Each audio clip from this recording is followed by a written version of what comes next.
batwereka ko gusenga usubiramo amagambo bitemewe. Bibiliya ivuga ko ari iby'indyarya tutagomba kumera nk'indyarya. Hanyuma hari abantu bashyizeho uburyo bahimba amasengesho barayandika, abantu barayafata mu mutwe bakajya bayasenga. Ariko dushyize mu gaciro, wafata isengesho runaka, wabyuka akaba ari ryo usenga, wajya kurya akaba ari ryo usenga, wajya gukora ikizamini ukarisenga, waba ufashe urugendo ukarisenga. Mbese buri gikorwa ugiye gukora ugasenga iryo sengesho wafashe mu mutwe. Ese koko Imana ntibyayirambira? Nawe ibaze, umuntu aza burya akakubwira ikintu kimwe kidahinduka, buri kanya akakubwira ikintu kidahinduka, ntekereza ko byakurambira. Icyo siwe ko Imana y'ababowate. Cyakoze umuntu ashobora kuvuga utegeka, nk'ubu turi benshi ashobora kuba ntimuhaguruke dusenge kuko ndi kumva ari bwo buryo buri kumfasha, cyangwa avuga ntidupfukame. Ariko ubundi gusenga twavuga ko nta buryo bwihariye Imana yemera. Cyakoze ubwo wowe wumva wemeye, Imana nayo ihita ibwemera. Nta formule igaragaza ko yasenze, ahubwo uburyo bwo gusenga ushobora guterwa n'ubusabane umuntu afite. Niho hahandi uzabona umuntu atabihaswe n'itorero cyangwa n'umuntu umugiriye inama, ajya ku musozi akavuga ngiye gusenga ku musozi. Ejo ukumva ngo umuntu yagiye mu mazi gusenga, atitaye ko ashobora guhuriramo n'ingaruka runaka. Ibindi bisimba bishobora kumurira mu mazi, ashobora kugiriramo ikibazo runaka. Ukumva ngo umuntu yagiye mu buvumo, ukumva ngo umuntu yagiye mu cyumba. Buri wese asenga bijyanye n'uko ubusabane bwe n'Imana burimo bwaguka. Mu yandi magambo twatuvuga ngo gusenga ni gute, basenga gute. Hanyuma dusanze nta buryo bwihariye buhari umuntu agira gute asengamo. Ariko si no munsi niko biri. Uno munsi nta buryo bwihariye abantu basengamo buzwi bahuriraho. Icyambere turavuga ngo tugiye gusenga amasengesho y'iminsi 2 cyangwa se y'iminsi 3, tukabivugana, tukabitegura, tukanabanza tugashaka ibyo tuziyakiriza mbere yuko tutangira amasengesho. Tukayajyamo munsi wa mbere, tukabanza tukaririmbaho, tukatura, tukiga ijambo ry'Imana, twarangiza tukagira gute, tugasenga, tugashima Imana, tugasengera ibyifuzo.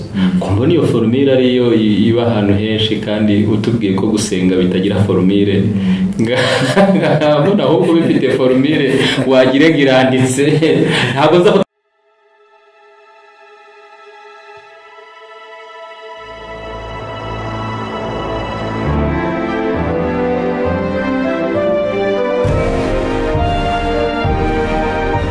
umukwe arahamagara, uwumva ijwi rye wese niyitabe. Tunezerwe twishime tuyihimbaze, kuko ubukwe bw'umwana w'intama busohoye, umugeni we akaba yiteguye.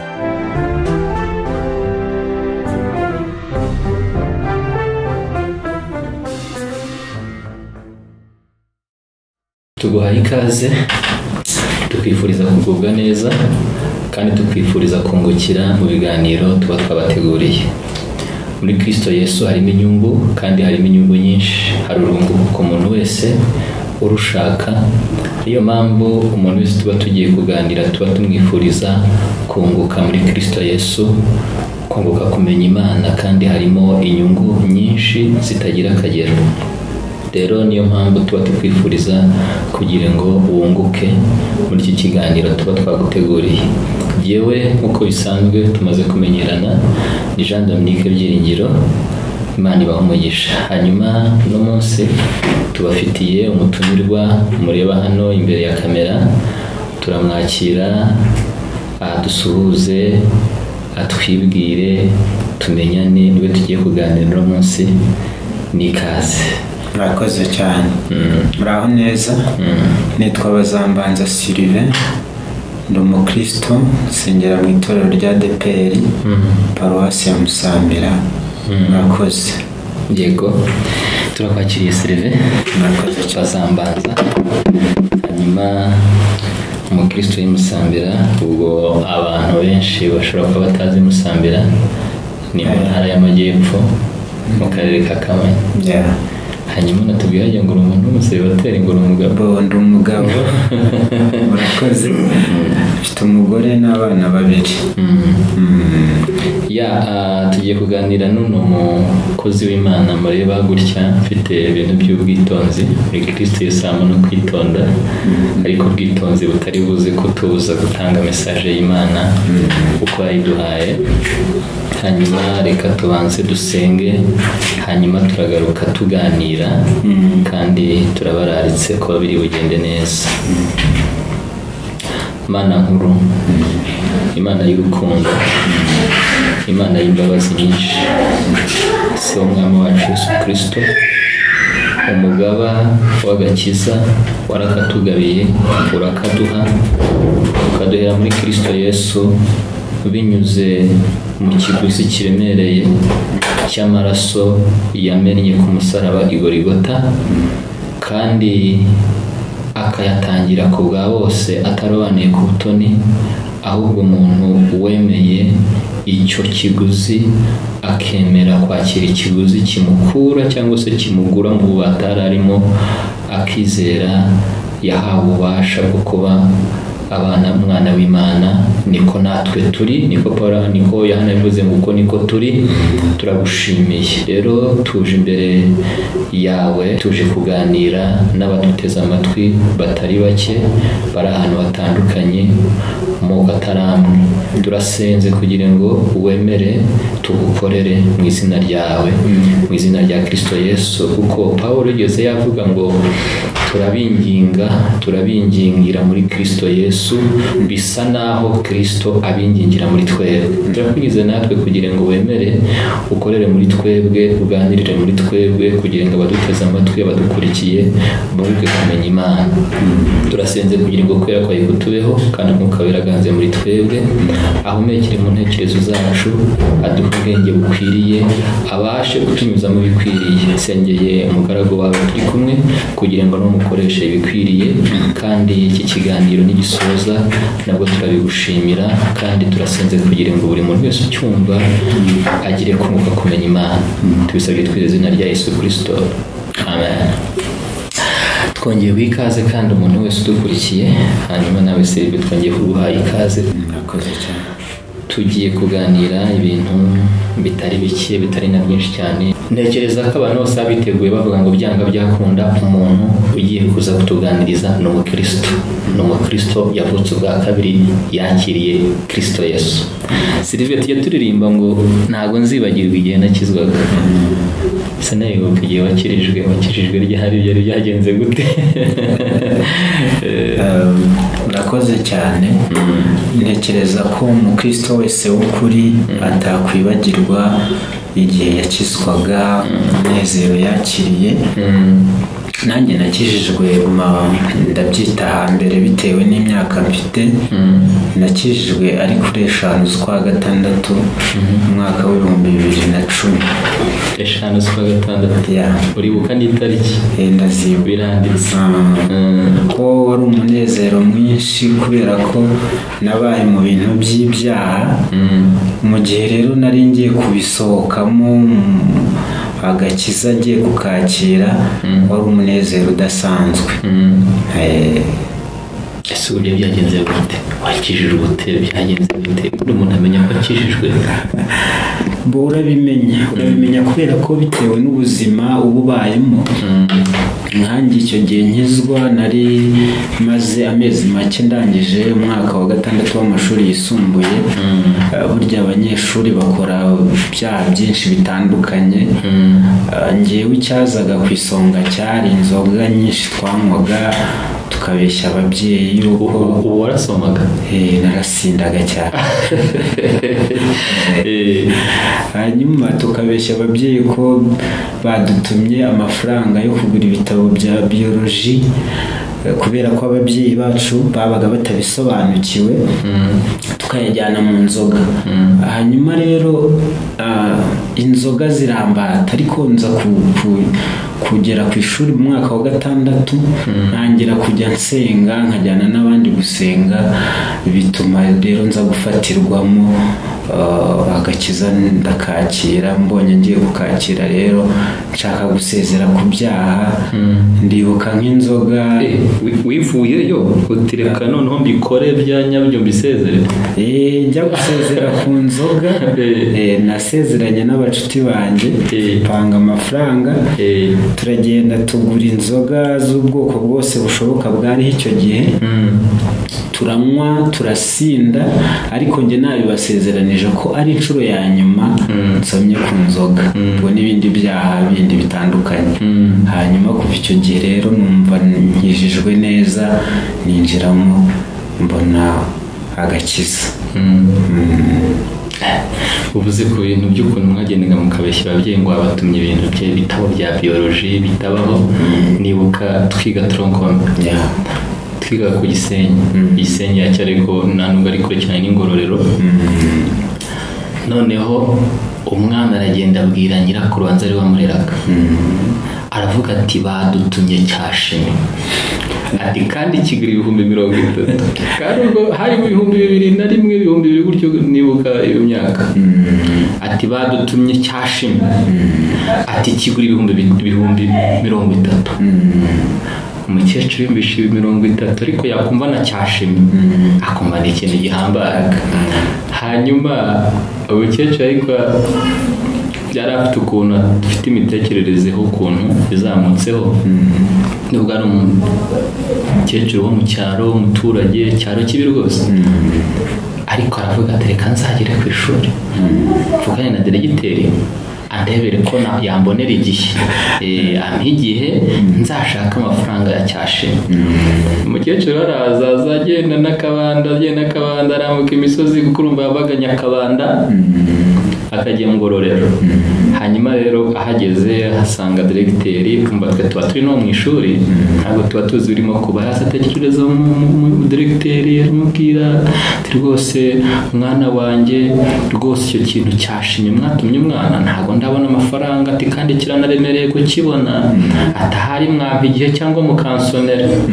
Diregiteri akajya avuga ati kweri cyashimye, akoresha agasamburo rero akavuga ati kweri cyashimye kigura 30,000. Rero ibyo ni ibyaha abanyeshuri bakunda gukora, nk'uko ngo barashumba baragira ajya avuga ati cyabagira n'icyo konesha, cyo kubeshya nabyo kibaho, ariko dushimye Imana ko wakiriye agakiza ukava muri izo nzira. Ariko ubuzima ijambo rikomeye rivuga ngo nuko ntangira n'inzira yo gusenga, ari nayo ntego y'ikiganiro cyacu. Twibutsa abadukurikiye, turi kuganira ku nyungu zo gusenga.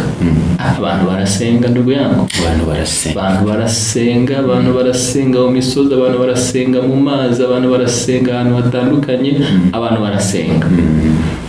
Natwe rero tuje kuganira n'abantu mu nyungu zo gusenga, ndetse n'abari bumva wenda tutazivuzeho mu buryo buhagije bazajya batwunganira muri commentaire, nabo bashobora kuzaza hano bakazitubwira izisumbuyeho, ariko tugiye kuganira ku nyungu zo gusenga kugira ngo n'uwabikoraga atabiha agaciro amenye ko bifite inyungu. Kandi numva nakubaza Sylvain, abantu benshi nubwo basenga ntibanabifate kimwe, hari n'ababipfobya, hakaba n'abumva nicyo kintu kibaho. Ubundi gusenga ni iki? Ubundi gusenga ni ukuganira n'Imana, cyangwa se ni ubusabane umuntu agirana n'Imana, ari nabwo buryo Imana yashyizeho bwo kuvugana nayo, kuko Imana ntabwo wayihamagara kuri telefone, ntiwayandikira mu bundi buryo ubwo ari bwo bwose. Ariko nimutse ko twajyaga turandikira inzandiko,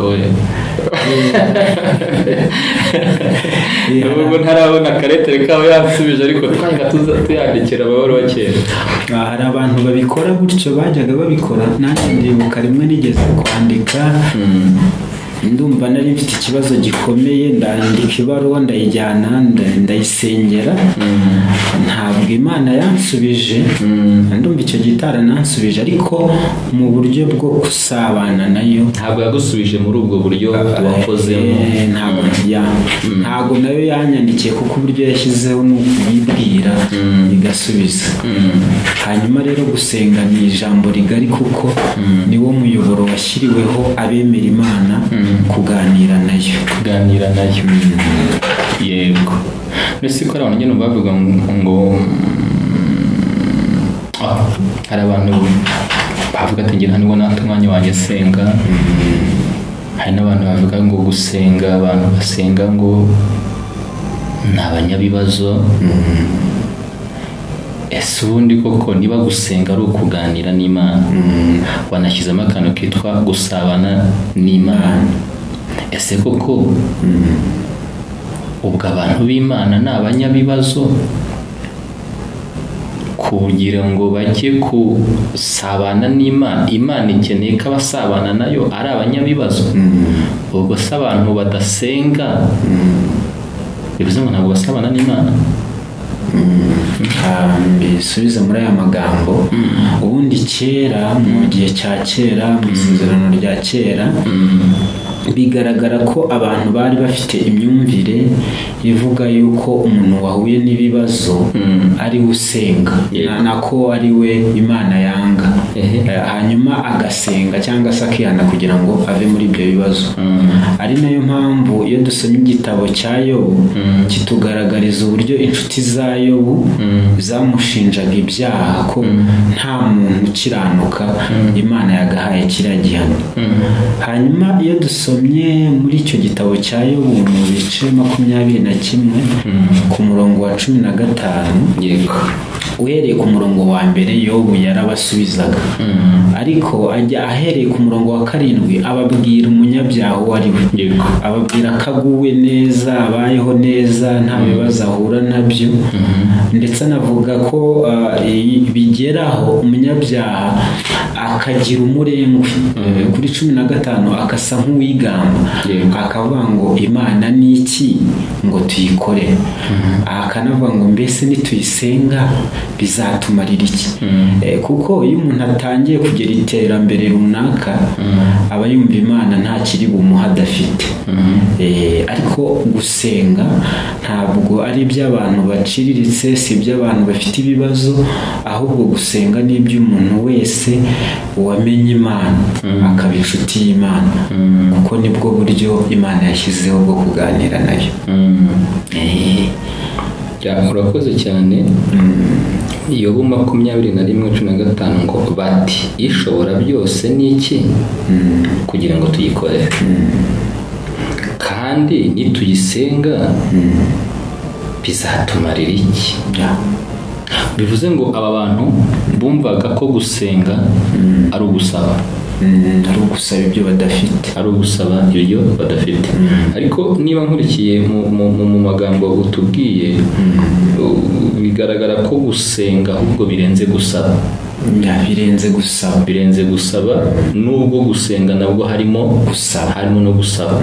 Ariko watubwiye gusenga no kuganira n'Imana, kandi gusenga no kubaka ubusabane n'Imana.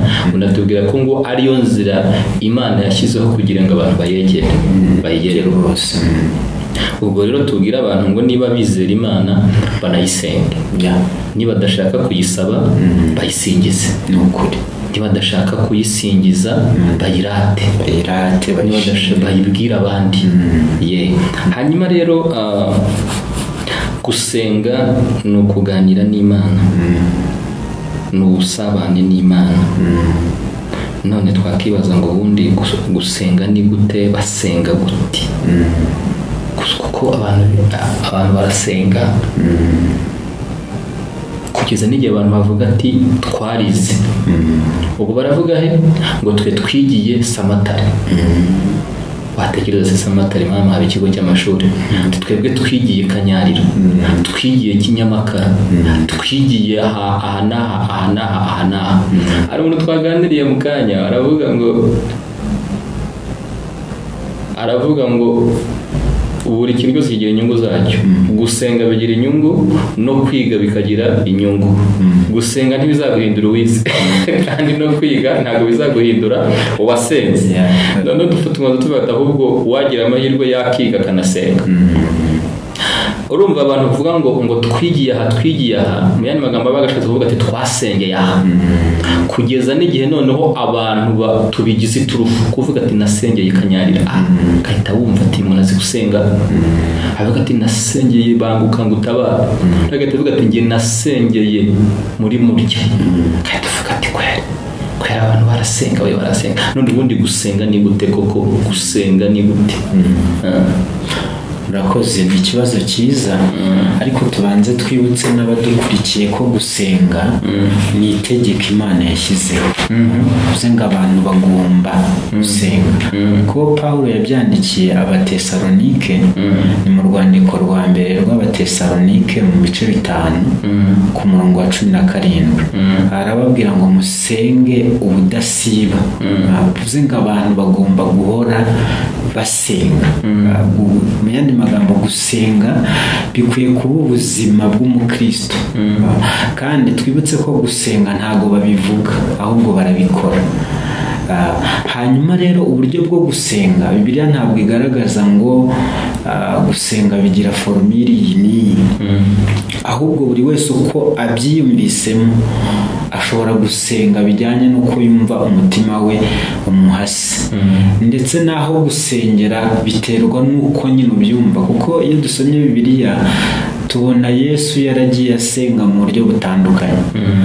Nk'iyo dusomye mu butumwa bwiza uko bwanditswe na Mariko igice cya 1 ku murongo wa 35, hatubwira uburyo Yesu ngo yazindukaga kare akajya gusenga akinginga Imana. Bivuze ngo ubuzima bwe yabutangiraga mu gitondo, cyangwa se umunsi we watangiraga asenga.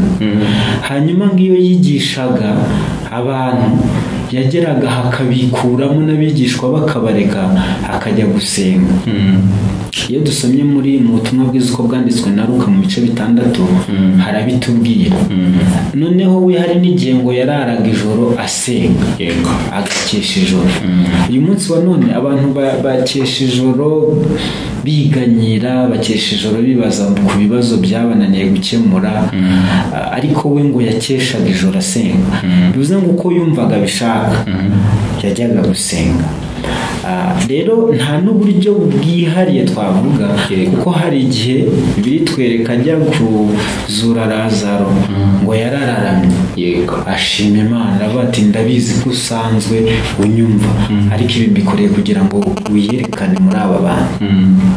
Hari naho yamanikaga amaboko. Yesu rero nta formule igaragaza ko yasenze, ahubwo uburyo bwo gusenga ushobora guterwa n'ubusabane umuntu afite.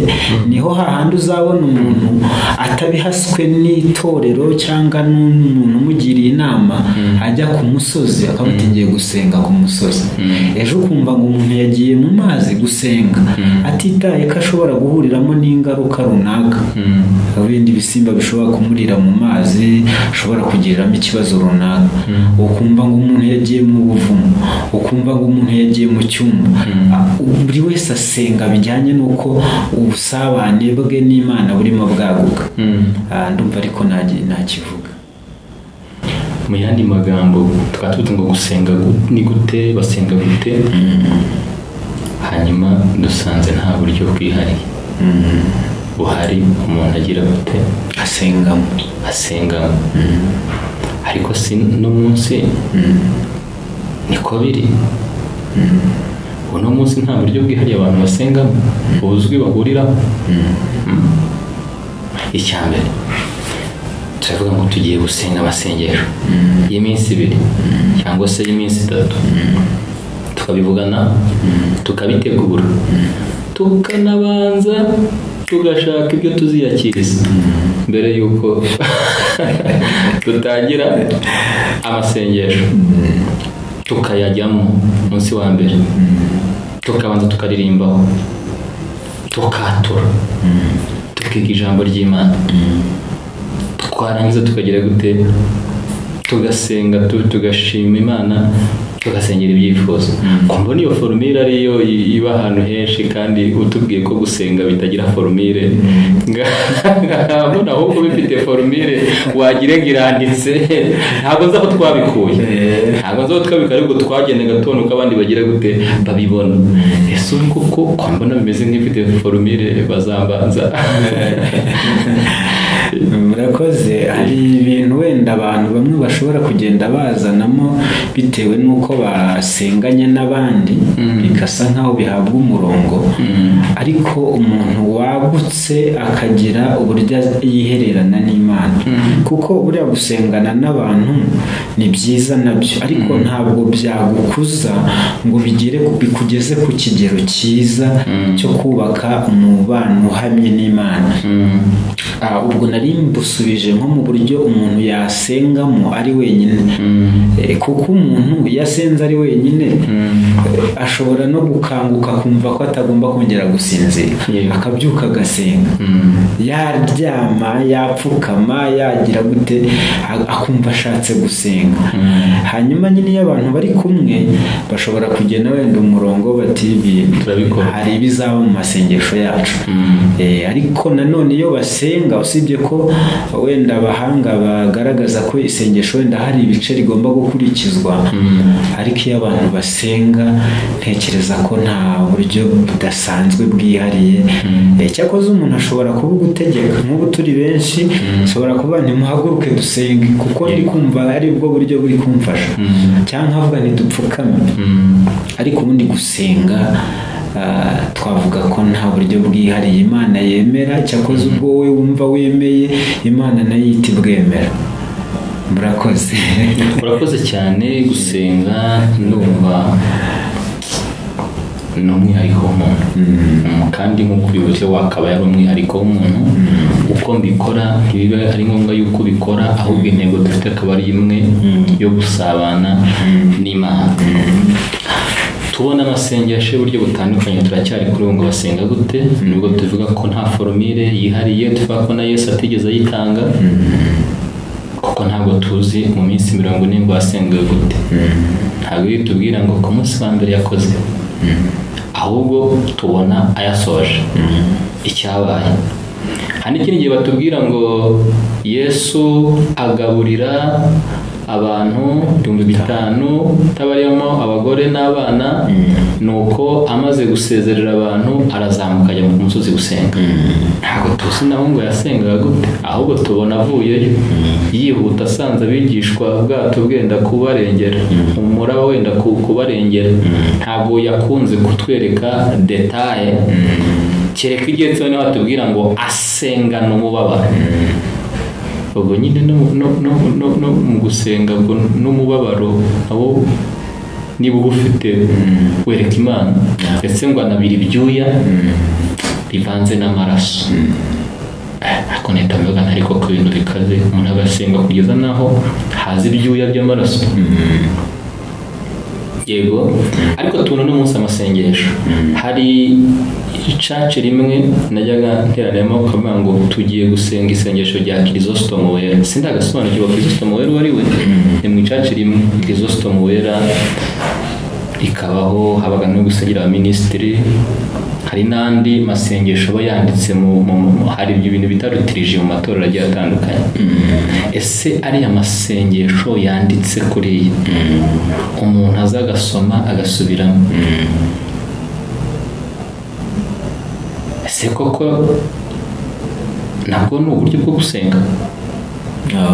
Murakoze. Ubwo ni uburyo bwo gusenga abantu bishyiriyeho, ariko iyo dusomye Bibiliya mu butumwa bwiza uko bwanditswe na Matayo mu bice 6 havuga ku gusenga, batwereka ko gusenga usubiramo amagambo bitemewe. Bibiliya ivuga ko ari iby'indyarya, tutagomba kumera nk'indyarya. Hanyuma hari abantu bashyizeho uburyo bahimba amasengesho barayandika, abantu barayafata mu mutwe bakajya bayasenga.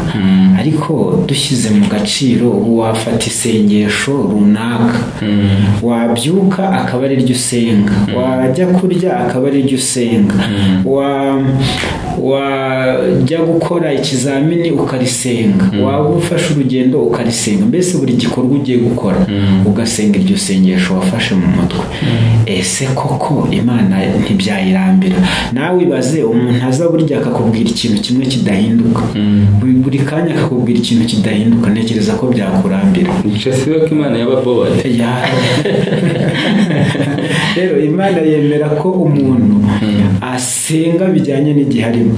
Ndetse twari turimo dutanga ingero, twari duhereye ku rugero rwa Yesu, uburyo yasengaga.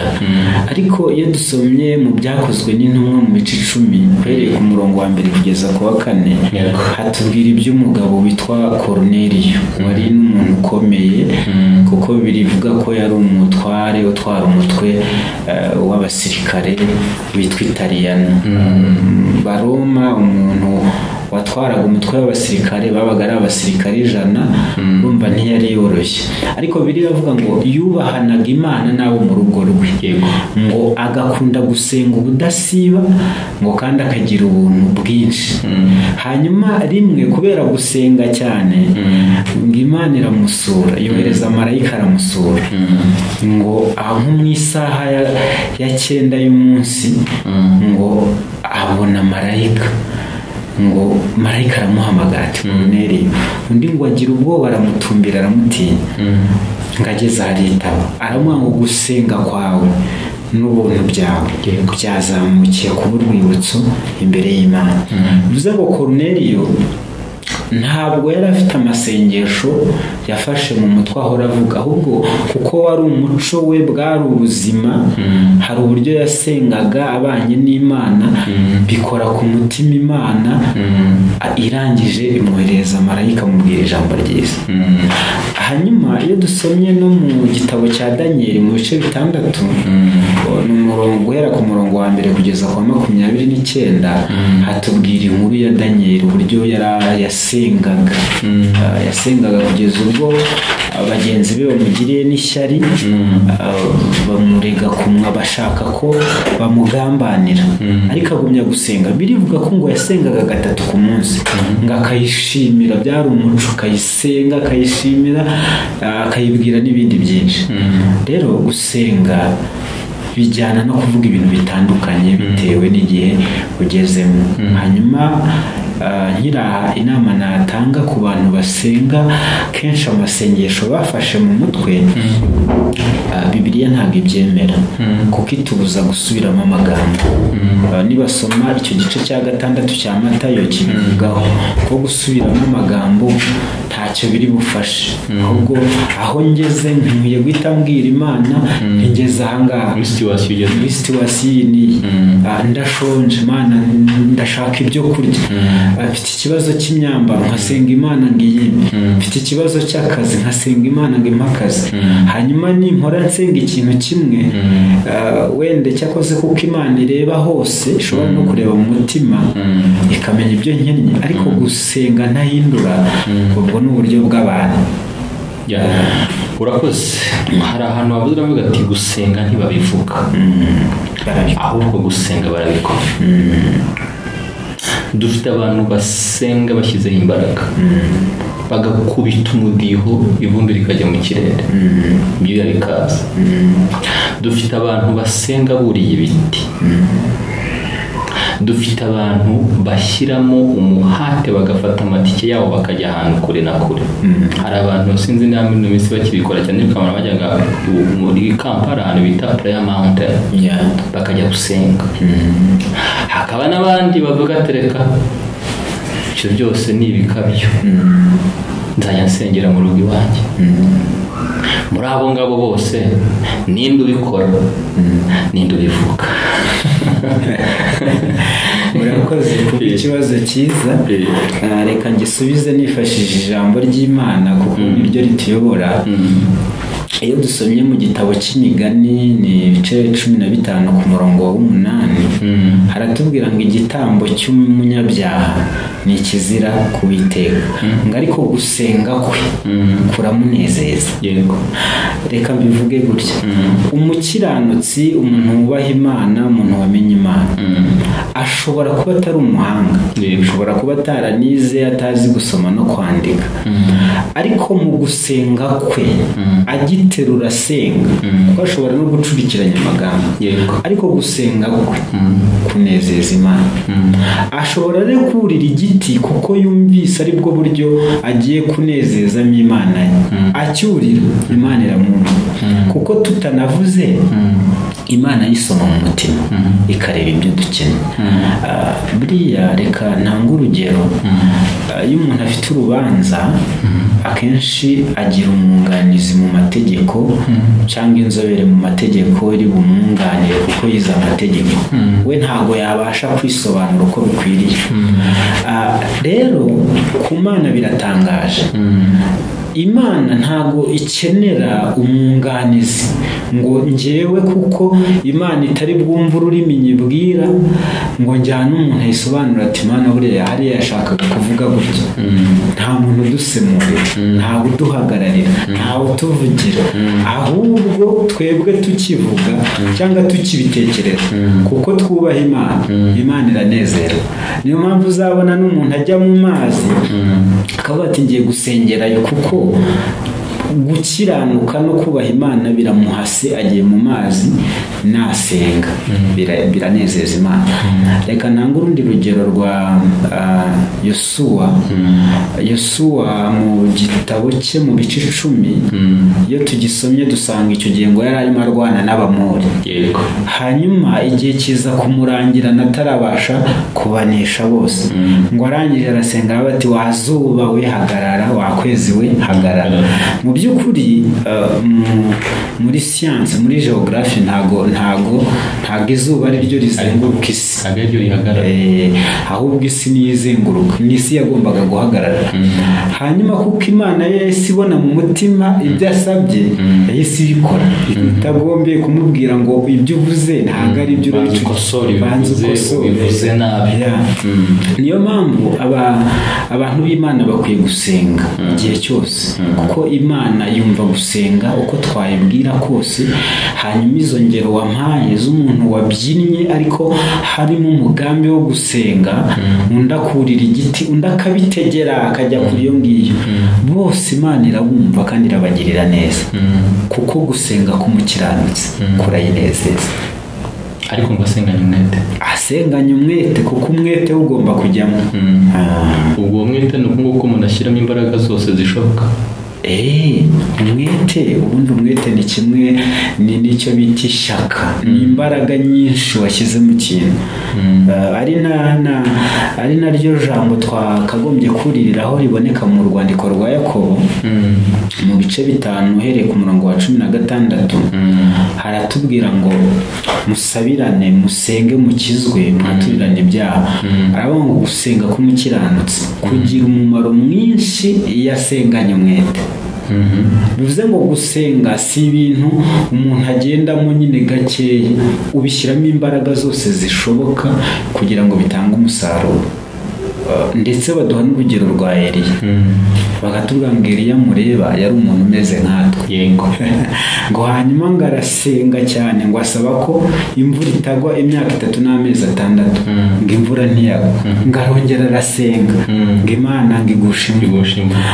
Hanyuma Abisirayeli, Abayuda batekerezaga ko Eliya atari umuntu umeze nk'abandi, kuko Eliya yagiye akora ibitangaza byinshi, babireba bakavuga bati kuki twe Imana dusenga ntidusubize nk'uko yamusubije. Ko twibuke Eliya tuvuge nk'ibitangaza nka bingahe yakoze turibuka ko yagiye Sarefati ku mupfakazi wari usigaje igaburo ry'umunsi umwe ngo yipfire bapfe n'umuhungu hanyuma arangije arategeka arabanga iki giseke kizaburamo ifu n'iyi mperezo ntabwo izaburamo amavuta ngo umukecuru yabayeho igihe cyose imvura yari itaragwa. Icyo cyari ikintu gikomeye.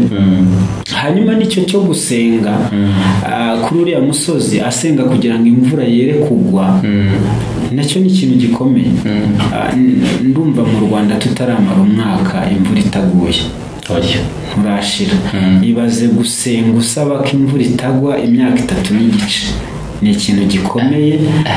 Bibiliya nubwo itabivuga ariko habura harimo abantu benshi bapfuye kuko n'umupfakazi yaburaga umunsi ngo apfe. Harimo abantu benshi bagize ibibazo bikomeye. Hanyuma Imana irabyumva iranabikora. Nyuma birangiye arongera arasenga ngo imvura iragwa. Umva biriravuga ngo asaba cyane, uvuze ngo ntago ari ibintu yasenze gato yoroheje, yashyizemo imbaraga nyinshi arasenga biraba. Hanyuma iyo dusomye mu gitabo cya 2 cy'Abami bereye ku murongo wa 1 hatubwira iby'umwami Ahazi. Yego, Ahazi ngo yakoze impanuka bitunguranye, yari yicariye ku idirishya ryo hejuru ngarahanuka gwa hasi. Ngo hanyuma atuma intumwa kujya kumuraguriza ku kigirwamana cya Ekuroni cyitwaga Berizebubi.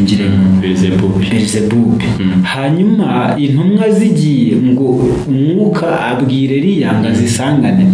Eliya ngo arazituma ngo musubireyo mugende mubwire umwami ngo nta mana iri muri Isirayeli kujya kuraguza.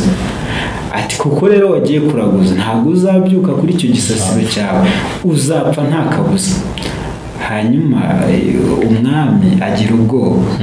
Icyakoze ababaza umuntu bibabwiye, bamusobanuriye umugabo wikenyeje umushumi w'uruhu ufite impwemwe nyinshi, ati nta wundi Neri yarazi. Hanyuma atuma y'intumwa kugira ngo zimuzane ahari amusobanurire neza. Ngatuma y'intumwa zirangajwe imbere n'umuyobozi, ariko intumwa ari 50. Zigezeyo umuyobozi ngaramubwira ngo Eliya muntu w'Imana baragushaka, imanuka vuba umwami yumwitara. Arabati nimba ndi umuntu w'Imana, umuriro nuve mu ijuru ubatwikane n'izo ngabo. Ngo umuriro urabatwika. Umwami yohereza y'izindi, nanone umuriro urazitwika. Ngaba 3 umuyobozi we yagize ubwenge bukomeye. Ngaraza yicishije bugufi arapfukama, ngaramwinginga ngo umuntu w'Imana, ngo amagara yanjye n'ayaba abantu turi kumwe aba y'igiciro cyinshi imbere yawe. Ngo umwuka asanga Eliya ngo ati cyana nawe. Eliya aragenda bimubwira nk'uko yabitumye. Bishatse kutwereka ko Eliya urumva ibintu yakoraga turibuka ajya kujya mu ijuru, yageze kuri Yorodani akubitamo umwitero we, amazi aratandukana. Icyo cyatumaga rero abayuda bati Eliya ntabwo ari umuntu umeze nkatwe. Ariko Yakobo yanditse aravuga ati Eliya yari umuntu umeze nkatwe, asaba cyane kwimvura itagwa ntiyagwa. Bivuze ngo abantu bashyize umwete mu gusenga bakagira imbaraga, ntibacike intege, ntibaruhe, ntibacogore, ntibananirwe, Imana yakora ibitangaza bikomeye. Yes, Imana igumugisha. Nubwo abantu bavuga ngo basenga ngo basubizwe nk'uko Eliya byagendaga, ariko babivugaga mbitekerezaho bajye bareba n'ibyifuzo yasengeraga. Yigeze asenga ngo agire imodoka imutwara. Yigeze asenga urugo rwe rube rukomere cyane ari n'urwo tuzi. Ahubwo yasengaga ibyifuzo ubona bimeze nk'ibitari bimugirira umumaro, ahubwo bigirira umumaro rubanda, sosiyete. Hanyuma rero Yohana yaravuze ngo turayisenga ikatwumva ikadusubiza iyo dusenze nk'uko ibishaka. Hanyuma ariko hari akantu njya ntekereza, Sirive bazambanza umukozi w'Imana, iyo turimo dusenga mu materaniro, mu byumba n'ahandi, twavuze ko gusenga ari ukuganira n'Imana, ari gusabana n'Imana, ko umuntu aterura igitekerezo cy'umutima wo gukora akawushyikiriza Imana. Ariko usanga niyo tuvuze ati tugiye gusenga n'abantu batatu cyangwa umwe cyangwa babiri, ndatambuka Sharuma nkamucaho, Shaste nkamucaho, nkahasamu, nkongera nkazamuka Dominiko nkamucaho, nkafata Sylvie. Ese bya bintu tuba turimo gukora iyo ubigenzuye ubona ari abantu wa mugani barizamura ukumva rirazamutse koko, ese hariho abantu basenga koko rikazamuka neza, hakaba n'abandi basenga ntirizamuke neza? Ubwo byabivuze ngo hari iry'Imana yakira n'iry'Imana itakira, kuko narabicunze kenshi uvuga ati dusenge, tugiye kubwira abantu bangahe bagire gute basenga, ukabona hasenze uriya naho wabashyira imbere baza abantu bari imbere bari buze kugira gute, bari buze gusenga b'abanyamasengesho banyama,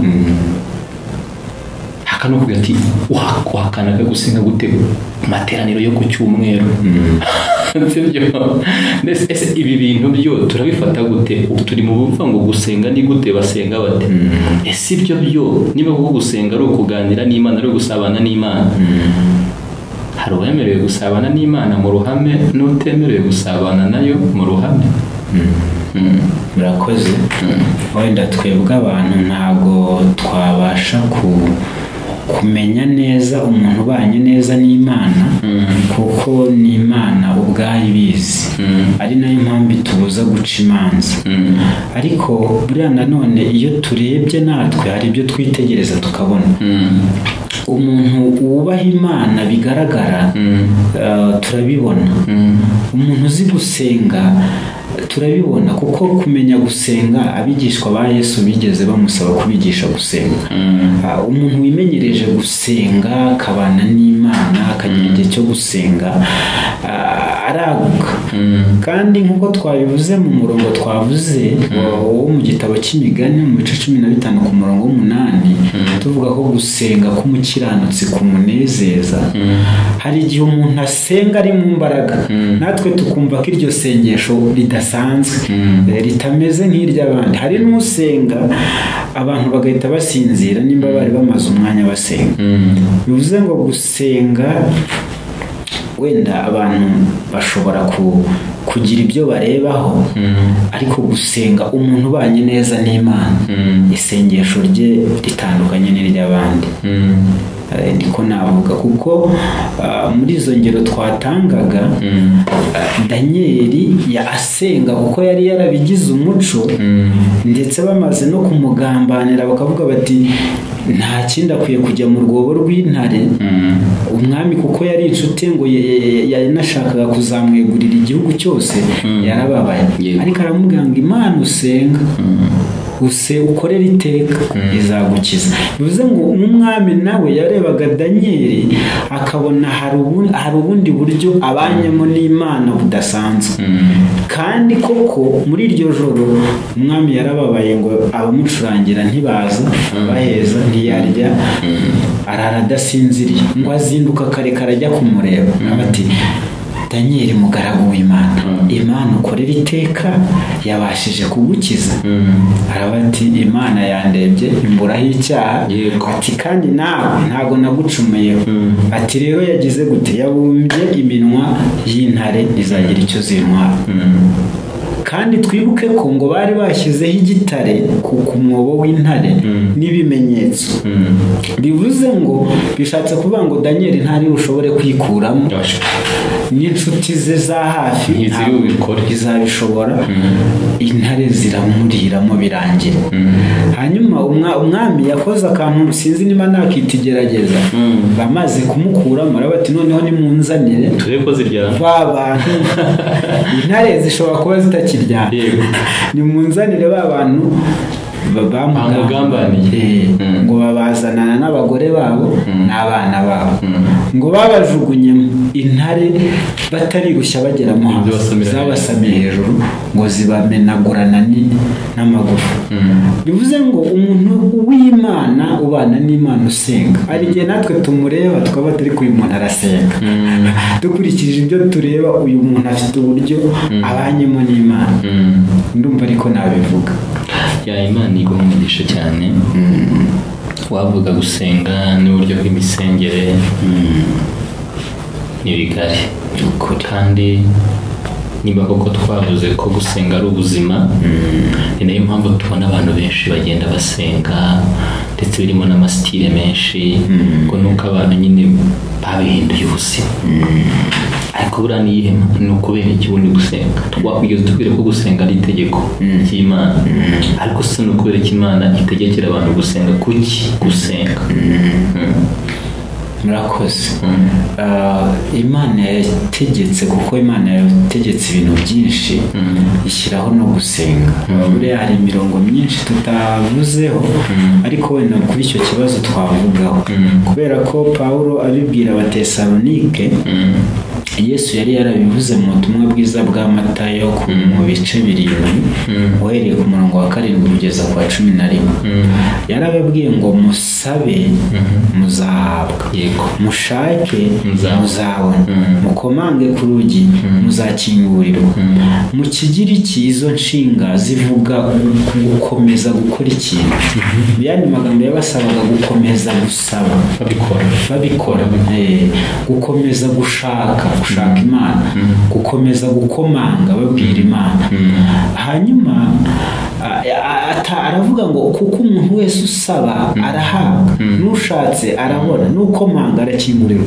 Imana ntago yareka guha umuntu wayisabye atanga urugero aravuga ati ariko muri mwe ninde umwana we yasaba umutsima akamuha ibuye aravuga ngo ninde yasaba ifi akamuha inzoga mu by'ukuri umubyeyi ukunda umwana akantu ko muri babe ariko mukamuzigwa abana banyu ibyiza so wo mu ijuru azabura ate guha ibyiza ababimusabye bivuze ngo umubyeyi uza agaciro ko kubyara umubyeyi ukunda umwana ntago yamwima icyo umwana ashaka n'Imana nayo ntago yatwima ibyo tuyisabye twagize umwete wo kubisaba kuko nibyo yadusabye hanyuma abantu babi nubwo ari babi bifitemo muri babi ababo ibyiza kuko buriya abanyabyaha bagirira neza abanyabyaha bagenzi babo hanyuma aba babyeyi babi bagiriye neza abana babo Imana yo abantu bayo se yareka kubagirira neza kandi atari nambi noneho ntago bibaho ibyo rero birahita bitwibutsa urundi rugero Yesu yatanze ngo rwo kwigisha abigishwa be ko bakwiriye gusenga ubutarambirwa tubibona mu butumwa bwiza uko bwanditswe na Ngaruka mu bice 18 baduha urugero ngo rw'umucamanza umwe utarubaga Imana ntiyite no ku bantu ngo mu mudugudu ngo muri uwo mudugudu kandi hakabamo umupfakazi ngo aramusanga mugezaho ikibazo aramubwira ati ndengera ku mucamanza ngo amara iminsi atemera yumva yabyanze yumva atabishaka ariko ngo ageze aho aravuga ati ndambiwe stress ndambiwe akakarindi k'uyu mupfakazi aho kugira ngo ahora azi iminsi yose andushye reka nze murengere ngo umucamanza aramurengera akemura ikibazo atari uko yabishakaga ahubwo yanze akavuyo k'umukecuru uhora uza kumureba buri munsi hanyuma Yesu arabaza abigishwa be ngo ntago mwumvise ibyo umucamanza ukiranirwa yakoze aravuga ngo none se Imana yo ntizarengera intore zayo zitakira ku manywa na nijoro aravuga ngo mbese yazirangana bivuze ngo Imana abantu bayibwira kuko nyine n'umurongo yashyizeho ko kuyibwira ari ukwisenga abantu bayibwira bakayitakira bakayisaba bishobora kudakunda uyu munsi n'ejo ntibikunde mu cyumweru gitaha bikanga umwaka ugashira udasubijwe ariko umuntu wabaye imbere y'Imana akayisenga igera ikamusubiza hanyuma nsoreze ku rundi rugero Yesu yatanze nanone ni mu butumwa bwiza bwaruka ni mu bice 11 uhereye ku murongo wa 5 kugeza ku wa 10 yatanze urugero aravuga ngo ninde muri mwe ufite inshuti yasanga inshuti yayo nijoro ikayibwira ngo nzimanira imitsi mitatu ngo kuko inshuti yanjye ngezeho uvuye mu rugendo ngo ariko uwo munsi akamubwira ngo rero naryamye nugariye n'abana banjye nuko ntabwo nshoboye kubyuka ngo nyigure Yesu aravuga ngo nubwo atari bubyutswe no kubimuhera ko ari inshuti ariko kuko ari bumutitiririza ibyo ubwabyo biramubyutsa ngo amuhe ibyo ashaka byose bivuze ngo Imana yo yahisemo ko abantu bayo bayisenga bayibwira bayititiriza kuko ubuzima bwo mu isi ibituma dusenga ni byinshi birahari byinshi Imana yashatse ko ubuzima bwo mu isi duhuramo n'ibibazo n'ibintu byinshi bitugora hanyuma rero kugira ngo bigende bikemuka Imana itugirira neza ni ukuyisenga tukayibwira niyo mpamvu twavugaga abantu b'Imana bashyira umuhate mu gusenga kugira ngo Imana yumve kandi nasubize gusenga kwabo. Urakoze cyane. Hari abantu benshi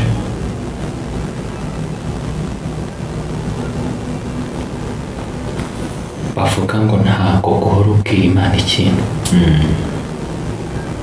ngo ari byo sibyo? Yego. Bwira Imana ngo uhora ubwira ibintu, ngo uhora ubwira ngo ibintu bimwe, ngo uhora ubwira ngo uhora uyibwira ngo ntabwo ari byo sibyo? Kandi tumaze kubona ko ngo abigisha kugira ngo utitirize gusenga iteka badacogora. Ese ni uguhora basenga bayibwira ikintu kimwe? Ese ni uguhora ikintu cyose bakiyibwira?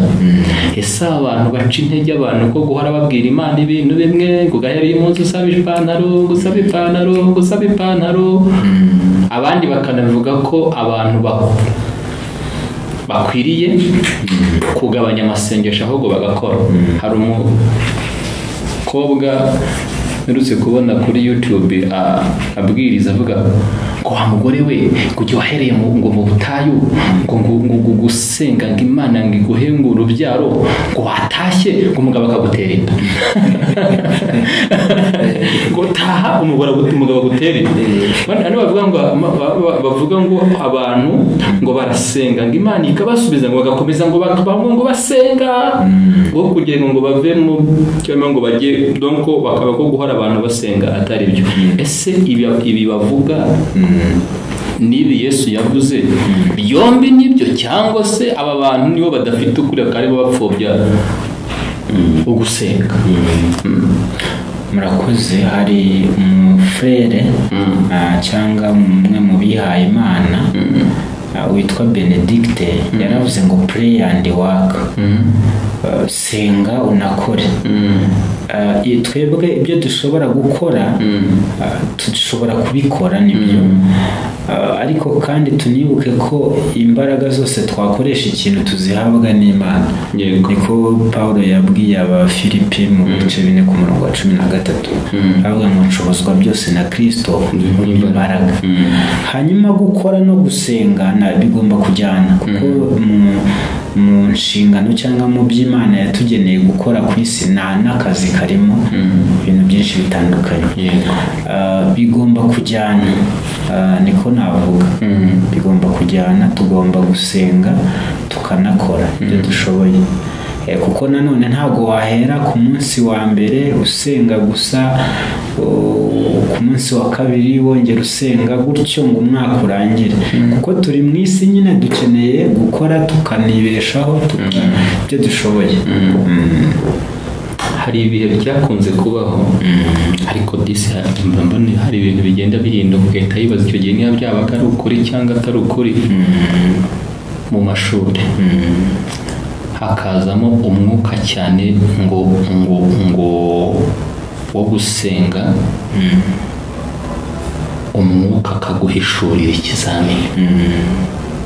umuntu agahora asenga gusa atiga. Umwuka akagira gute, akazahishurira umuntu ikizamini.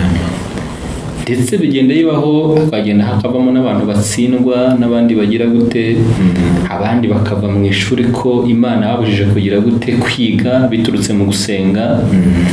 Ese ibyo bintu koko birashoboka ko umuntu ashobora gusenga Imana ikamwereka ikizamini? Birashoboka ko umuntu ashobora kwigira mu masengesho ntiyige, Imana ikazaza ikamwereka ikizamini? Kandi birashoboka ko umuntu ashobora kumukura mu byo yakoraga kuko ari umunyamasengesho, ati wowe va mu ishuri si ibyawe kwiga, ugenda ukomeza uvuga ubutumwa usenga. Nabyo bibaho, cyangwa se hari ibyo twita gusenga atari ugusenga? Murakoze. Imikorere y'Imana irahambaye, kuko ishobora gukora ibyo ishaka byose. Ariko mpereye aho ku gusenga, abantu bategereza ko basenga gusa,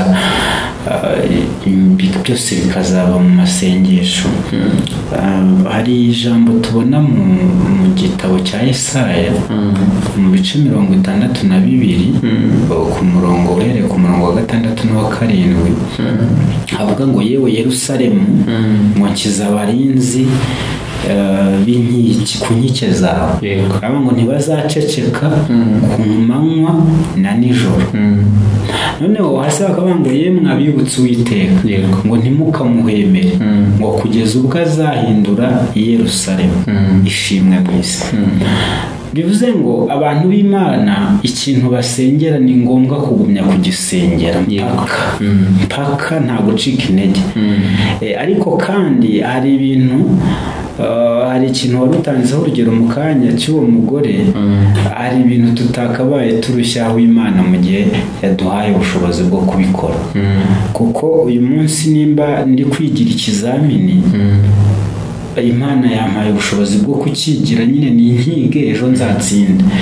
Cyakoze ku bwanjye, kuko nzi ko Imana ikora mu buryo bwinshi, nakwemera ko Imana ishobora guha mu nzozi uwo muntu ikizamini. Birashoboka kubw'umugambi mufiteho, kubw'icyo ishaka. Ariko ntabwo nanone wakwizera gusa, wabyiringira ngo uvuge uti ntabwo nzakora, nzabaho, Imana izantunga. Kuko Imana nayo ikorera muri bwa buryo ibona izabonamo n'ishimwe.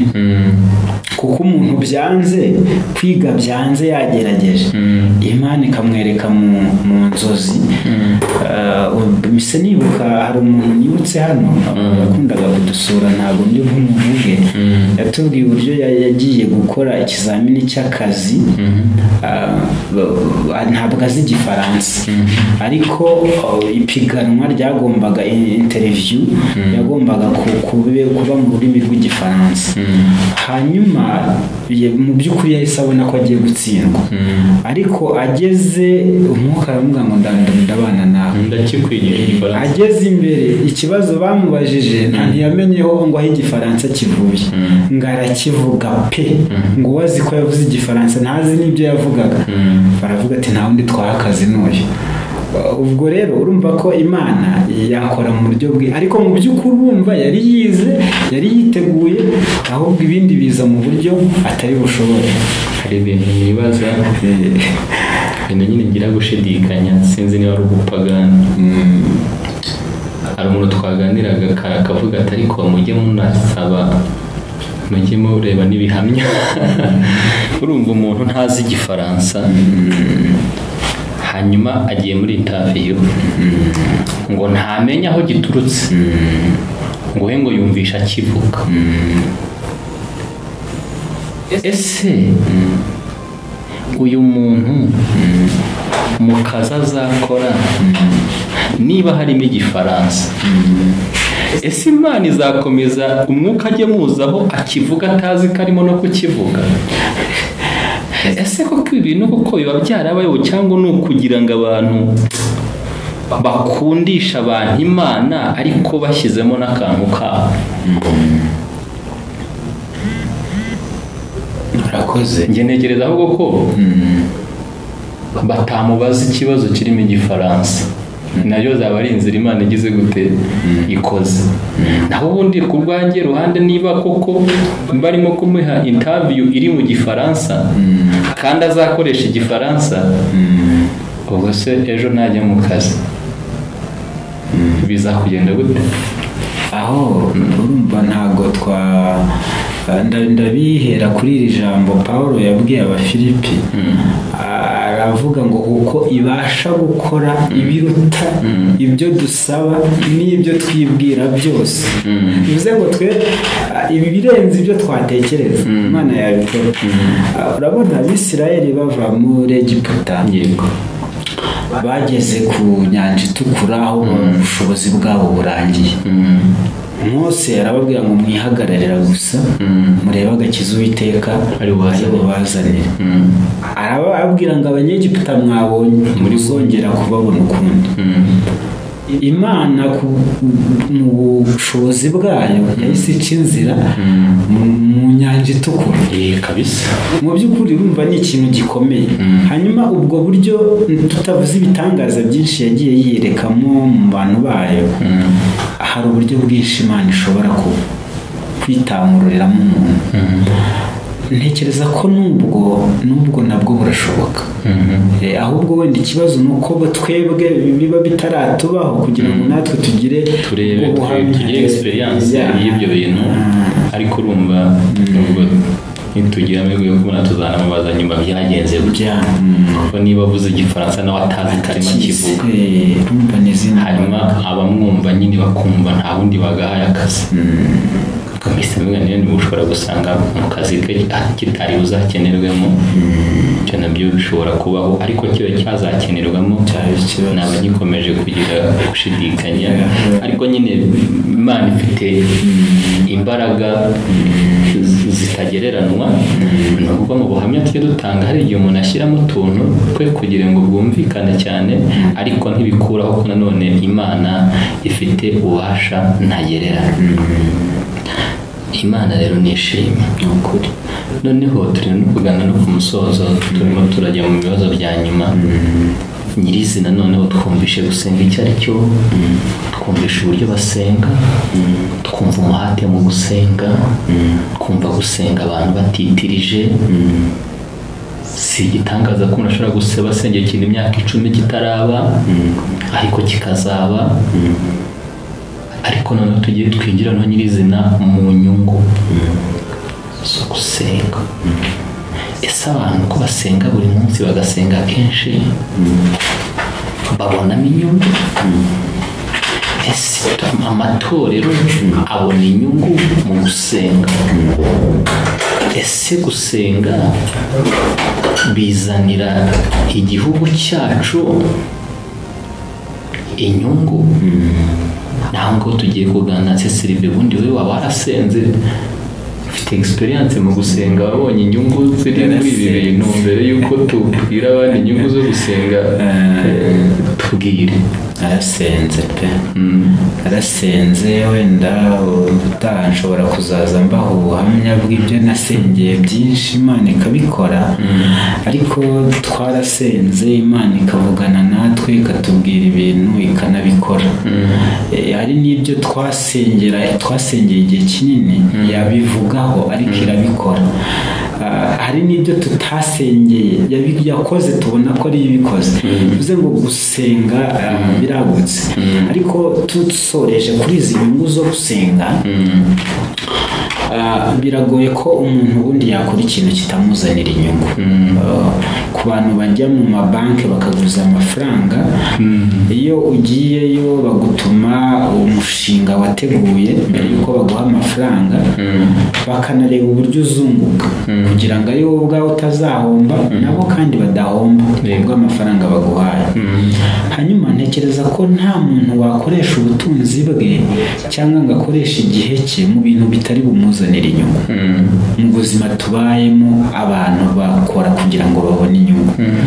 no gusenga rero harimo inyungu nyinshi zitagereranywa, turi buvugemo nkeya cyane, ariko ku bazagumya gusoma Bibiliya bazagenda babona inyungu nyinshi ziboneka mu gusenga, kandi na buri wese mu buhamya bwe afite inyungu nyinshi.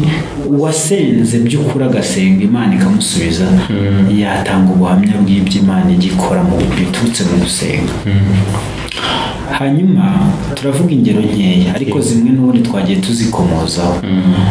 Tuvuze nk'ikintu cya mbere cyangwa inyungu ya mbere iboneka mu gusenga ni uko Imana isubiza ibyifuzo, ibyo abantu basengera, ibibazo bafite, ibyo bataka, Imana byose irabikusanya ikabisubiza. Tubona urugero muri Bibiliya, numva ari igitabo cya mbere cy'ibyo ku Ngoma, bice byaho bine dusomamo inkuru ya Yabesi. Yabesi mu by'ukuri ni umwana ngo wavukiye mu bibazo, mu gahinda, na nyina ahita bimwitirira nyine kuko yamubyaranye agahinda. Hanyuma Yabesi yari yisobanukiwe nyuma ngo ajya gusenga. Ngo Bibiliya tubwira ngo atakambira Imana ya Isirayeli, bivuze ngo yarasenze ashyiramo umuhati, aringinga, arasaba, yasabye ibintu bine. Abwira Imana, arayibwira ngo icyampa ukampa umugisha, yumvaga akeneye umugisha. Arayibwira ngo icyampa ukagura imbago yanjye, arayibwira ngo icyampa ukuboko kwawe kukabana nanjye. Bwa nyuma arayibwira ngo icyamukandinda ibyago ntibimbabaza. Biratubwira ngo nuko Imana imusubiza ibyo yasabye byose. Bivuze ngo mu gusenga, abantu iyo basenga bafite ibyo batakira Imana, Imana irabasubiza. Iyo dusomye Zaburi ya 34 ku murongo wa 7 haratubwira ngo uyu munyamubabaro yaratatse ngo Uwiteka aramwumva ngo amukiza amakuba n'ibyago bye byose. Bivuze ngo uyu munyamubabaro, urumva umuntu ufite umubabaro aba afite ibimubabaje, kandi umuntu utaka ntawe utaka kimwe. Umuntu ataka ababaye afite ibimutakisha. Hanyuma birikatubwira ngo yaratatse Uwiteka aramwumva. Ikintu kinezeza mu gusenga nuko Imana yumva. Turataka Imana ikumva, turasenga Imana ikumva. Iyo dusomye mu gitabo cyo Kuva mu bice 3 ku murongo wa 7 hatubwira uburyo Imana yasubije Mose, iramubwira ngo ni ukuri mbonye gutaka k'ubwoko bwanjye buri mu gihugu cya Egiputa, ngo kandi mbonye umubabaro bababazwa n'uburetwa. Iravuga ngo manuwe no kubatabara. Bivuze ngo rero iyo abantu batatse, iyo abantu basenze, iyo abantu batakambye, Imana irabumva. Ntabwo twarondora ingero, ntitwavuga uburyo Hana yatatse asaba urubyaro, agasenga mu buryo butandukanye, byaratinze ariko Imana iramusubiza. Ntabwo twarondora uburyo Yakobo yakiranye na marayika atakamba, hanyuma marayika akamubwira ati kuva ubu ntabwo ukitwa Yakobo ukundi, wiswe Isirayeli, ahindurirwa izina. Abantu rero ba Bibiliya yuzuye abantu basenze. Dawidi yarasenze, Imana iramutabara. Bibiliya yuzuye abantu benshi basenze. Abisirayeli barasenze. Reba kuba Abayuda bari bagambaniwe, byanzuwe ko bari bwicwe, bari burimburwe, ni jenoside yari kubakorerwa, ariko ngo bakajya imbere y'Imana bagasenga, ibyari urupfu bigahinduka ubuzima. Ibyifuzo birasubizwa mu gusenga, by'abantu batakira mu gusenga birasubizwa. Uyu munsi wa none umuntu ashobora kujyana ikibazo ahantu runaka ntigisubizwe, bakamara n'igihe bakamuringana nk'uko uriya mucamanza yabikoze. Abantu kenshi iyo dutewe n'ikibazo ari n'igihe uhita utakira umuntu, amutewe nawe n'ibibazo ese wamfasha gutya na gutya, ariko bikaba impfabusa. Ariko iyo abantu bicaye bagasenga, bakinginga Imana, bagatakamba, Imana irasubiza. Iyo ni inyungu ya mbere, niyo motivation, nizo mbaraga abakiranutsi bakagize, kuko Imana itirengagiza abayisenga. Kandi nta nubwo ireba kugira ngo ibe yarashyizeho conditions ivuge ngo ngewe nzumva abantu mu gitondo, saa sita sinzabumva, nzumva abantu nimugoroba cyangwa nijoro, ikindi gihe ntibazaza. Aho wasenga igihe icyo ari cyo cyose, aho usengeye Imana irumva, Imana Imana ishimwe. Amina. Imana irumva igasubiza. Rero nyiraha nabwira abantu ngo bere kunanirwa gusenga, bere kunanirwa gusenga, bere gucogora, bere kubura imbaraga. Wabura imbaraga z'ibindi, ibindi wabona atashobora kubikora, ariko gusenga kiba ikintu cya priority, kiba ikintu bashyize imbere, kuko harimo inyungu yo gusubizwa kw'amasengesho. Hari abantu benshi basenze basaba akazi ntago ahari, abantu babona akazi. Hari abantu basenze basaba amaperime, Imana irayaba. Hari abantu basenze barwaye indwara zidakira, Imana irabakiza. Kwa muganga bagusezera bakavuga ngo tegereza urupfu. Hari igihe batanabikubwira kugira ngo udacika intege, ariko babona kuzapfa. Kuko ntabwo waba urwaye kanseri ngo wizere kuzakira, ariko umuntu yasenga yatakira Imana, Imana ikamukiza kanseri, abaganga badakiza. Imana igatanga akazi kadahwanya n'ibyo wanize, kubera ko wasenze. Gusenga harimo inyungu. Hanyuma iyo ni inyungu ya mbere. Ariko gusenga nanone byurutsa Umwuka Wera, akaza akabana nawe. Buriya iyo dusenze, Imana ijya iduhishurira ibintu byinshi. Mu yandi magambo, mu gusenga Imana iduha raporo y'ibyakozwe n'ibizakorwa. Imana ishimwe. Ubundi twebwe ntabwo twakamenye, nta nubwo tumenya ibizaba ejo, ibizaba mu gihe kizaza, cyangwa ibyabaye duhita twibagirwa. Hari n'ibyabaye byinshi tutamenya, ariko iyo dusenze Imana iduha raporo, ikatubwira uburyo yaturinze, ikatubwira ibyo yakoze bitandukanye, tukumva tuguwe neza. Hanyuma twasenga ikatubwira ibyo itugambiriyeho, ikavuga ngo ndifuza ko ejo uzaba iki, nzakugira uyu, uzabaha n'aha, uzabaho gutya na gutya. Imana iduha raporo. Mu yandi magambo, gusenga duhabwa amakuru tutakura ahandi. Hari abantu bakunda radiyo, akaba ati uyu munsi sinarara ntumvise amakuru, ariko amakuru n'ubundi bamubwira ibyarangiye gusa. Ntabwo bashobora kumubwira ngo ejo hazaba, turabona ibyahise tumenye. Ariko Imana yo iyo dusenze itubwira ibizaba mu gihe kizaza, tukamenya n'uburyo tugena imigambi yacu neza. Gusenga rero bifite inyungu. Ikindi, gusenga bikuza umubano w'umuntu n'Imana. Nta handi umubano w'umuntu n'Imana wakurira usibye mu gusenga. Iyo turebye muri Bibiliya tubona Yesu abwira abigishwa be, avuga ngo sinkibita abagaragu, ngo ahubwo mbise inshuti. Bivuze ngo hari icyiciro kimwe bavuyeho bitewe n'imibanire bagera ku kindi. Kuko umugaragara atamenya icyo shebuja akunda.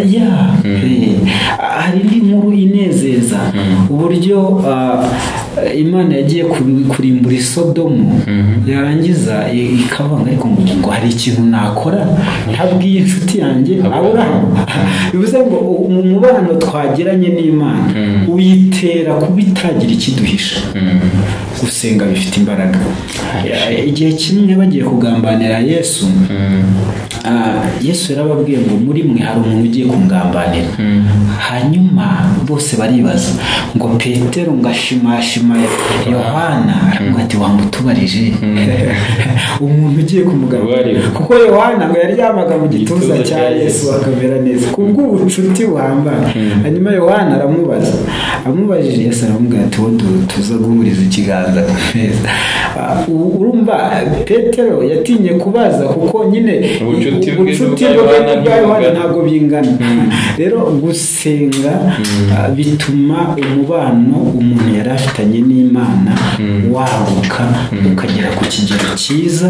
Ari hahandi buriya impamvu rimwe na rimwe ibintu bidutungura tuba tudaheruka gusenga. Yego, ukabona ikintu kirabaye bati ko Mana wemeye ko iki kintu kiba, ariko ni ukubera ko wenda Imana yaranakubuze, ntuheruka kuganira nayo bikubwira. Gusenga bituma Imana iduhishurira.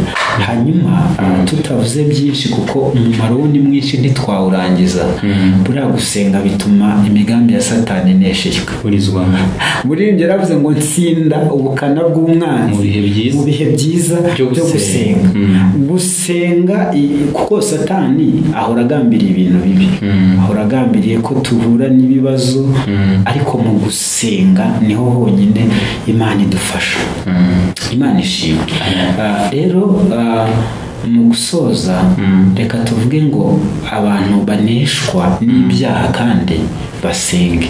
Kuko Yesu yabwiye abigishwa be arimo asengera ku imbaraga kugira ngo ajye kubambwa, yaravuze ngo musenge kugira ngo mutajya mu moshya. Iyo abantu badasenga rero kujya mu byaha biroro, ariko iyo usenga ni hahandi wakira imbaraga zinesha ibyaha, zitsinda ibyaha. Ni hahandi wakira imbaraga zo guhamya byari byaranze, kwera imbuto byaranze ukakira imbaraga zo kwera imbuto, ukiranuka byaranze ukakira imbaraga. Buriya hari ibyaha byizingira ku bantu.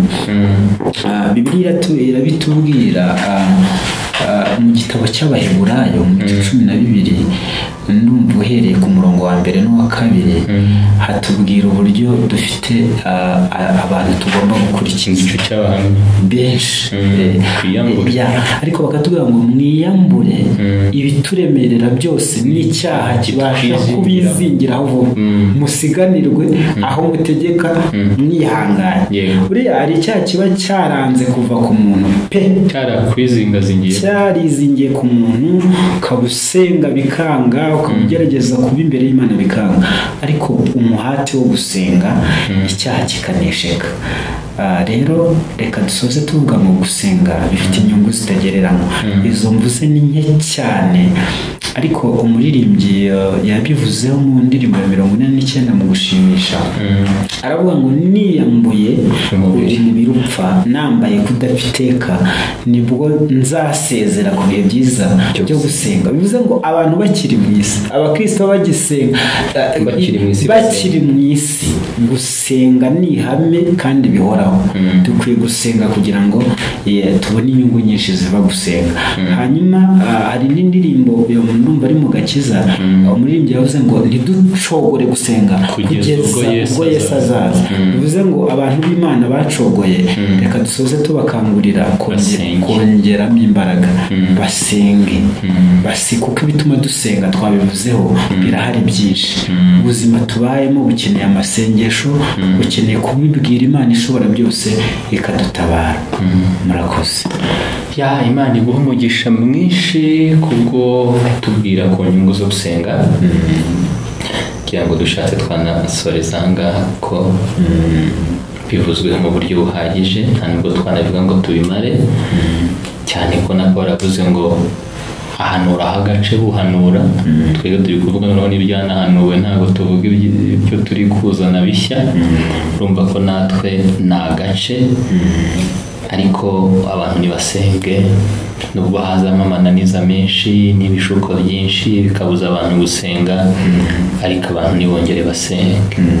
Ko tugenda tubona kera batubanjirije babaga bari mu gihe cy'intege nke, rimwe na rimwe n'ibyago bikabagera, ko bongeraga bagasenga bagatabaza Imana, yarabumvaga kandi ikabatabara. Niko Dawidi yavuze ngo umunyeme wawe yaratatse, ubwo yarasengaga kandi ngo arataka, Imana yumva gusenga kwe, iramutabara, iramusubiza. Rero abantu nibasenge, basenge bikirubu, basenge ubudasiba, buri muntu wese asenge, ariko icyambere babanze bakizwe, banze bakire Kristo nk'umwami n'umukiza. Hanyuma hari umuntu atubwiye akantu, aravuga ngo gusenga nibyo bishoboza umuntu gushyira mu bikorwa ijambo ry'Imana. Mihani magambo ijambo ry'Imana ukaba uryumva, ukumva urumva icyo rigusaba, ariko ukaba neza utabasha kugira gute kurigenderamo, ariko mu gusenga ugakuramo imbaraga zikubashisha bya bindi wumvaga mu mutwe, hano ukabasha kubishyira mu bikorwa ukagira gute ukabigenderamo. Rero Imana iguha umugisha, tuvuga tutahawe nzaza mbaho ubuhamya bw'ibyo nasengeye. Turawutegereje, uzaba ari mwiza cyane uwo mwanya. Burya umuntu avuga ibintu atanga ibimenyetso, abantu birushaho kubafasha, ariko abantu nibasenge kandi basenga Imana, kuko yagukiye kutwumva, yagukiye kudusubiza, yagukiye kudutabara. Rero kandi tunayinezeze mu gusenga, tuyitura amashimwe mu gusenga, tunayishima. Niba wumva udafite n'ibibazo, wishima. Harimo abantu ngo reka ngo umuntu aririmbye ngo abasenze ngo kabiri ngo uyu muntu ngo akoze imirimo ngo abasenze ngo banza gusenga bitera ubute. Kumva hari ukuntu abantu bavuga ati rero buriya ati tuzi ko gusenga biruta kwikorera ingiga z'ibiti. Hari n'umuvuga butumwa hano ko ku mbuga nkoranyambaga yagiye kuvuga ati bene data ninde wabashutse, ati gusenga uburyo bivuna, ati wowe ugende wirirwe wirira ngiye nibwo ngo nkusengera, ati barabashutse. Rero baza gusenga ariko abantu bibikomplika gusenga, kuko ubundi tuba turi imbere y'Imana, ntabwo tuba turi imbere y'umuntu. Rero abantu twongere dusenge. Urwaye senga, niko umwanditsi yabivuze, ngo senga urishimye ngo ririmba.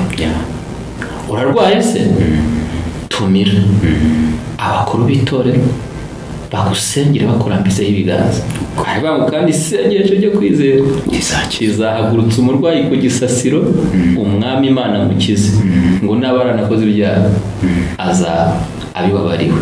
Rero abantu bongere bakumbure gusenga, kandi bikiganana kuko Sama ashobora kuba asenga iminsi 7 ariko nanjye nisenga umwe. Sama ashobora kuba asenga mu mazi ariko njye n'ibinashoboka mfuka imbere y'itanda, kuko turimo turabwira Imana uko twiyumva, uko tumeze, kandi bigatuma Imana nayo ize katubwira ibyitwibwiraho. Rero abantu twongere dusenge, bakristo basenge, abaguye bongere basenge babyuke, abantu batoza abana babo kugira gute gusenga, ariko dusenga turizidukijijwe, dusenga tugendera mu kijambo ry'Imana ridusaba. Rero Imana igumugisha n'abari badukurikiye mwese, tubasabiye umugisha kandi namwe tubasabiye kungukira muri iki kiganiro cyiza cyo gusenga, kandi munakande subscribe, tanga ibitekerezo kuko biratwungura, kandi ikindi musangiza abandi ibiganiro biba byabafashije kugira ngo mwe kunguka mwenyine. Reka rero dusabe n'ubundi Sylvain asoze asenga Imana kugira ngo abantu b'Imana bongere bagira imbaraga zivuye no mu masengesho. Mana yacu, tunejejwe no kuri Imana nziza, uri Imana yumva. Twabona ingero z'abantu basenze, urabumva, ukora ibikomeye, ukora ibitangaza. Turagushimiye kubw'iki kiganiro Mwami, dusabiye abatwumva, dusabiye abaduteze amatwi, kugira ngo wongere ubasange mu izina rya Yesu, ubambike imbaraga zo gusenga, abananiwe ubashoboze mu izina rya Yesu, abacogojwe n'ibintu bitandukanye wongere ubasure mu izina rya Yesu, abagisenga ubongerera imbaraga kandi ubumve kugira ngo ubakorere imirimo n'ibitangaza. Turasenze kugira ngo abantu bawe ubiyereke mu izina rya Yesu. Mana, turasenze kugira ngo abamaze igihe basenga utarasubiza ubasange ubasubize, kandi ab'inzira zanze babona imiryango igifunze, turasenze kugira ngo ubafungurire imiryango babone kugira neza kwawe, kugira ngo amashimwe yiyongere mu mitima yabo. Urakoze kuri Imana yumva, turinginze kugira ngo ubashoboze gusenga kandi bakiranuka, kugira ngo ubwo uzaza bazaragwe ubwami bwawe. Urakoze kuri Imana yumva, ngaho girira neza buri wese, tubisabye mu izina rya Yesu, amen.